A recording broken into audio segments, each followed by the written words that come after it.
Hello, everyone. Welcome back to English for Beginners, the podcast. I am Jasmine, and oh wow, I am really excited today. How are you, Mark? Hi, Jasmine. Hi, everyone. I am Mark. Seriously, it feels so good to be here with you. Thanks for spending a little time with us today. I am feeling very happy to start this lesson. I am happy too, Mark. Today's topic is a very important one. Today, we are talking about feelings and emotions. We want to help you describe how you feel in English clearly and naturally. That is right. We feel something every day, right? We feel happy, tired, excited, or bored. There are so many feelings. Speaking of that, Jasmine, how are you feeling today? Like right now? Good question, Mark. I feel calm. I feel calm and a little happy.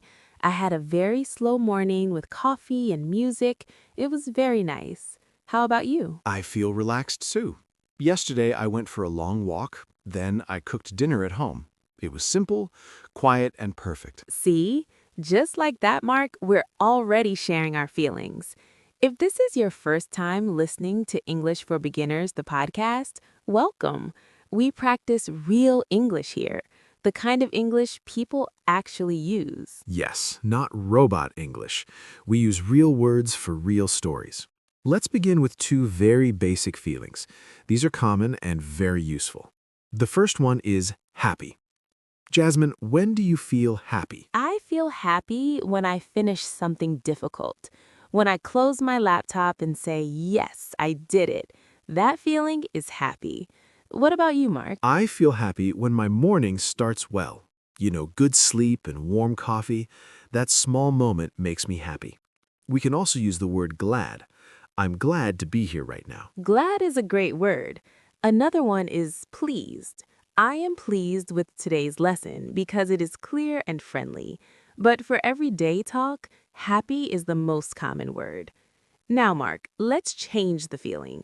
What is the opposite of happy? That would be sad. I feel sad when plans change suddenly.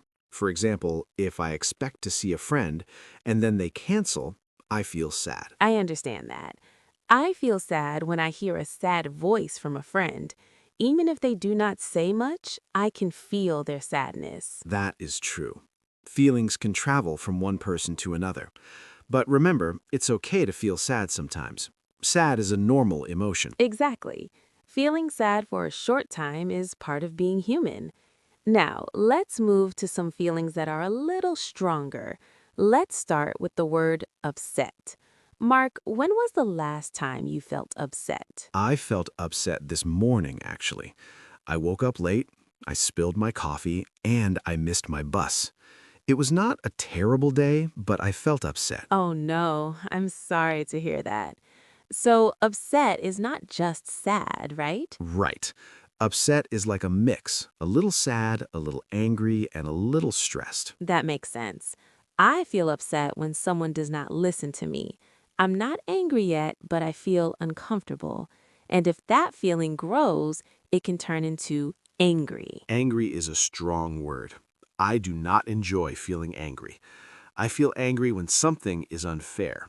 For me, I get angry at technology. When my computer doesn't work and I'm in a hurry, I get angry fast.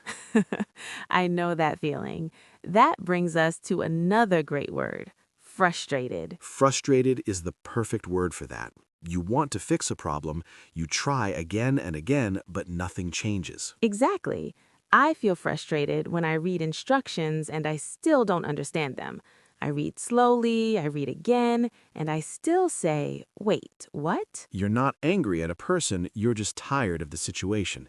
That's frustrated. Then there's a smaller feeling, annoyed. Annoyed is like a little itch. It's not big anger. I feel annoyed when a phone keeps making noise over and over. Yes, or when someone repeats the same sound. It's a small thing and a small feeling. So we have upset, angry, frustrated, and annoyed. They're all different sizes. Now, let's talk about feelings that live in our mind and body. Let's start with scared. I feel scared when I hear a strange noise at night. Ugh, I hate that. That moment when you stop breathing for a second because you're scared. You can also say afraid. I'm afraid of deep water. I can swim, but deep water makes me afraid. For me, I'm afraid of speaking in front of a big group. My hands get cold and my voice changes. That feeling connects to another word, nervous. Nervous is a very common word on English for Beginners, the podcast. It's that shaky feeling before something important happens. I feel nervous before starting something new. I love that description. And being nervous often leads to being worried. Worried is when your mind doesn't rest. You keep thinking, what if, what if? Exactly. I felt worried when I sent an important message and didn't get a reply. I kept checking my phone. So, scared and afraid are about fear. Nervous is about the moment before you do something. And worried is when your mind stays busy with bad thoughts. Beautifully said, Jasmine. Now let's move back to something brighter. Let's talk about excited. Jasmine, what makes you feel excited? I feel excited when I plan a vacation.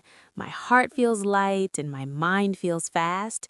I love having something fun to look forward to. I felt excited this morning because we're recording this episode together. I woke up with a lot of energy. But, Jasmine, energy doesn't last forever. No, it does not. That brings us to the word tired. I feel tired in the afternoon. My body slows down and my voice gets softer. Tired can be in your body or your mind. After a long meeting, I feel tired even if I didn't move at all. And if you're very, very tired, you're exhausted. Exhausted means you have no energy left. You don't want to talk or think, you just want to sleep. It's interesting how feelings move. You can feel excited in the morning, tired in the afternoon, and exhausted at night. That is so true. Now, Mark, let's look at some mixed emotions. These are a bit more complex. For example, surprised. Surprised. I like that one. Jasmine, when were you last surprised? Yesterday, a friend I hadn't talked to in years sent me a message. I looked at my phone and said, "Oh, wow, what a surprise." That's a good surprise. We call that a pleasant surprise. But if a surprise is very big or shocking, we say we're shocked. When you're shocked, your brain stops for a second. Now, what about confused?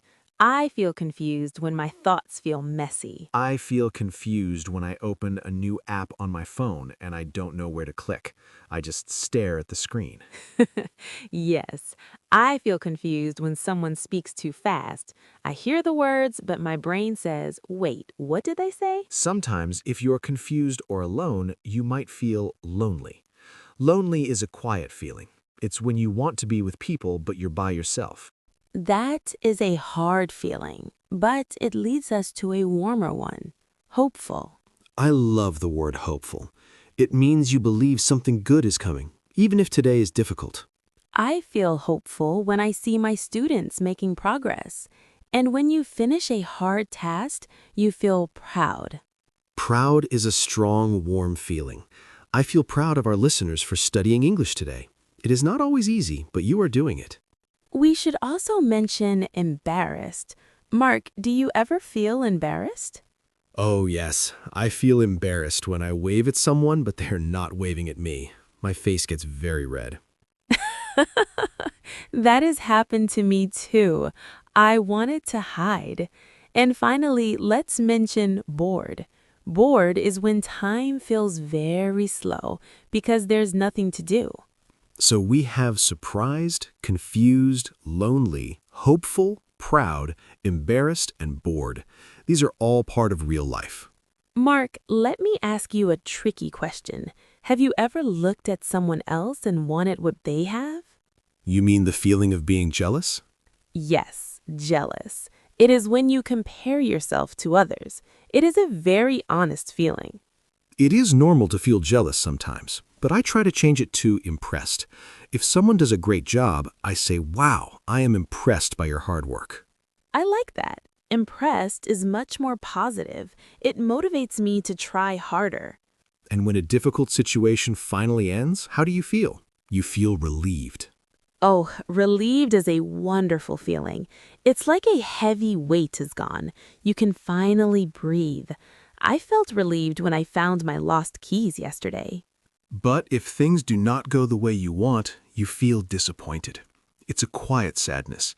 You expected something good, but it didn't happen. We also have guilty. I feel guilty when I do something wrong, like forgetting to call my mother. It's a small voice in my head saying, "You should have done better." And if that feeling is even stronger, it is ashamed. That's when you do not want anyone to know about your mistake. Let's move to a lighter one. Curious. I feel curious when I want to learn something new.